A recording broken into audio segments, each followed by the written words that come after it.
Hey everyone, it's Donna Apperson. I'm sorry it's so late on a Friday evening. I had planned on doing it this a little earlier, but I got the opportunity to go see my niece's baby. So I just wanted to talk to you today and let you know you're destined for greatness. I wanted to talk about your love bank and how that relates to your emotional needs. So, most of us have learned that when in a marriage, we tend to want to get our emotional needs met by giving our spouse our top need. So, kind of what I mean by that, for women, it's the top need is affection. For men, it's usually physical. And so we tend to give to our spouse affection when that's not necessarily their primary need.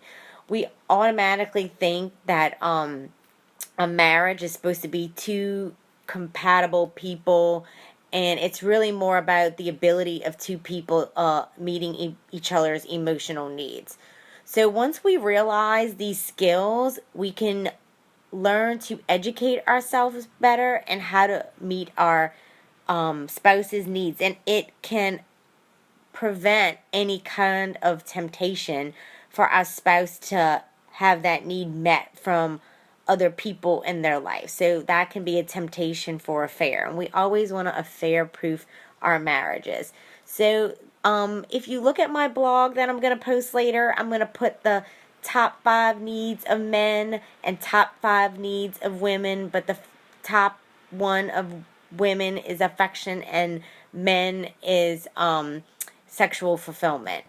And all this is so important because unknowingly we have what's called a love bank.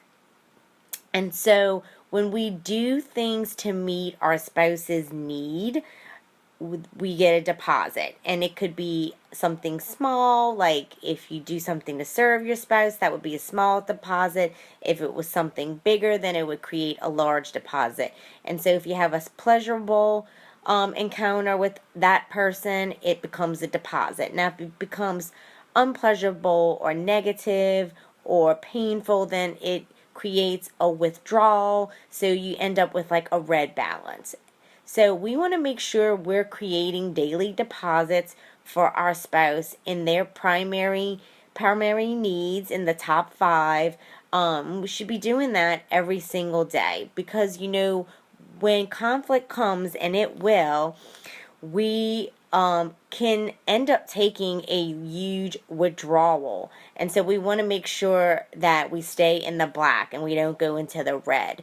And so if we're making those daily deposits, then it really makes a big difference.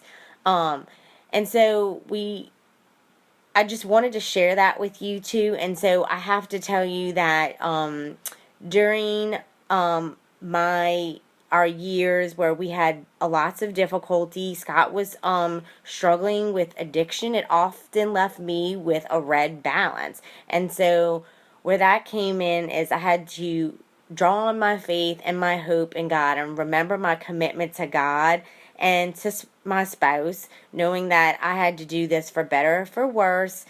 And I had to pray and trust God and just continue to serve Scott even though I was so hurt. And it was a long, difficult journey, left me on my knees crying and praying for many years. But I can tell you that through this difficult circumstance that I am not the person that I am today. And our marriage survived it, and we are stronger for it, and we're better from it. So I just wanted to share that with you, and I hope that encourages you today. So I hope y'all have a great evening, and I will see y'all tomorrow. Bye.